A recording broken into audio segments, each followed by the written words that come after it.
കോഴിക്കോട് വെച്ച് ചെയ്യുന്ന crochet offline ക്ലാസ്സിൻ്റെ വിശേഷങ്ങൾ കണ്ടാലോ? ഇന്നലെ ക്ലാസ് സ്റ്റാർട്ടായി, ഫസ്റ്റ് ഡേ ആണ്. അപ്പോൾ ആദ്യം തന്നെ രാവിലെ എൻ്റെ സ്റ്റുഡിയോയിലേക്ക് പോയി കുട്ടികൾക്ക് വേണ്ടിയിട്ടുള്ള കിറ്റുകളൊക്കെ പാക്ക് ചെയ്തു. ഇന്നാണ് ഒഴിവ് കിട്ടിയത്. അപ്പോൾ വീട്ടിലെല്ലാവരും ഹെൽപ്പ് ചെയ്ത് കിറ്റുകളൊക്കെ പാക്ക് ചെയ്തു. സീറ്റെല്ലാം ഫില്ലാണ്, കാരണം വെക്കേഷനാണ്.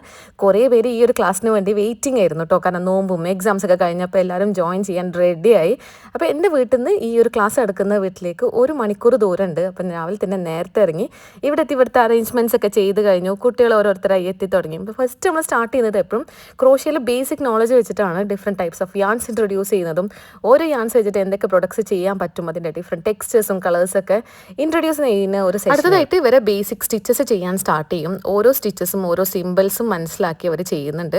പിന്നെ പാറ്റേൺ റീഡിങ്ങിലേക്ക് കിടക്കും കേട്ടോ. പാറ്റേൺ റീഡ് ചെയ്തിട്ട് ഒരു പ്രൊഡക്റ്റ് എങ്ങനെ ചെയ്യണം എന്നുള്ളത് ഇവരെ പഠിപ്പിക്കും. അപ്പോൾ നെക്സ്റ്റ് ഇവർക്ക് ഏത് പ്രൊഡക്റ്റ് കണ്ടാലും ചെയ്യാൻ പറ്റുന്ന രീതിയിലാവണം. ഓരോ സിമ്പിൾസും പാറ്റേണും നമ്മൾ വരച്ചു കൊടുക്കുമ്പോൾ അവരത് റീഡ് ചെയ്ത് കറക്റ്റ് ചെയ്യൽ തുടങ്ങിയിട്ട് അടിപൊളി കുട്ടികളാണ്. ബേസിക് സ്റ്റിച്ചസ് കംപ്ലീറ്റ് ചെയ്ത് കഴിഞ്ഞാൽ അടുത്ത ലെവലപ്പ് ചെയ്യുന്ന ഒരു ക്ലാസ് ആണ് ഉണ്ടാവുക കേട്ടോ. അപ്പോൾ ബോൾ ചെയ്തു ഒരാൾ. നെക്സ്റ്റ് വിശേഷങ്ങൾ ഇന്ന് കാണാം.